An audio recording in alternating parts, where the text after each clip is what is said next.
Let us talk about this problem.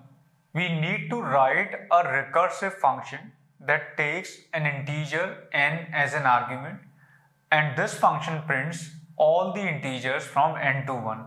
For example, if n is 5, then it prints 5, 4, 3, 2, 1. If n is 2, then it prints 2 and 1.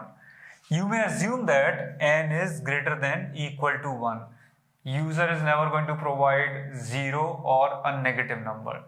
Now please pause this video and try to write down a recursive function. The idea to solve this problem is to again think in terms of smaller problems. We need to see if we have solution for a smaller problem, can we use it to solve the overall problem.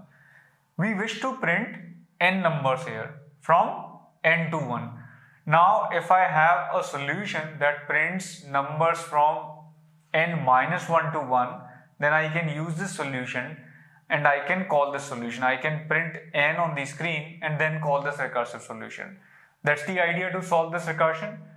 Now the question arises, when do we stop? Suppose you want to print first 4 numbers from 4 to 1. So you will print 4, then you will call for 3, then you will print 3 and call for 2, then you will print 2 and call for 1, then you will print 1 and call for 0.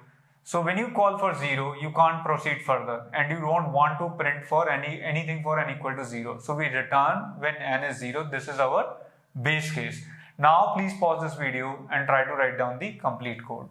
Let's now take a look at the implementation. So we have a base case which says if n is equal to 0, then don't do anything. Otherwise, print n and recursively call for n minus 1.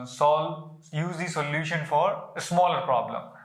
So when you call print n to 1 for 4, it prints 4 and calls for 3, it prints 3 and calls for 2, prints 2 and calls for 1, prints 1 and calls for 0. And this is where this execution stops because n becomes 0, so it does not make any further recursive calls. So it immediately stops and gives the control back to the caller. Caller has nothing more to do, so caller also stops and then gives control back to the caller. Caller also has again nothing more to do because the recursive call was the last thing, and so on. So finally you get the output as 4, 3, 2, 1.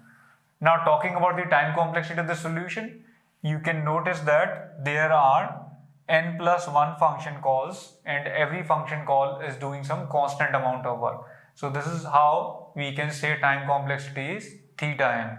If we wish to write a recurrence relation to know the time complexity, we can say it's tn equal to tn minus 1 plus theta 1. Theta 1 is constant. So every function does constant amount of work and then makes a recursive call for tn minus 1. If you solve this recurrence using recursion tree method, you will get the value as theta n. Now talking about the auxiliary space for the solution, there will be a situation where you will have n plus 1 function calls in the function call stack. When you call print n to 1 for 0, so 4 has called 3, 3 has called 2, 2 has called 1, 1 has called 0, and these functions are waiting for their children to finish. 4 is waiting for 3 to finish so that it can resume its execution, it can also finish.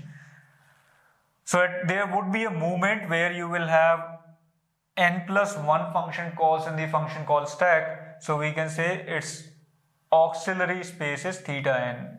However, we are going to talk about a concept called tail call elimination, and if your compiler is a modern compiler and does tail call elimination, then auxiliary space would reduce to theta 1. We'll talk about tail call elimination and tail recursion in a video.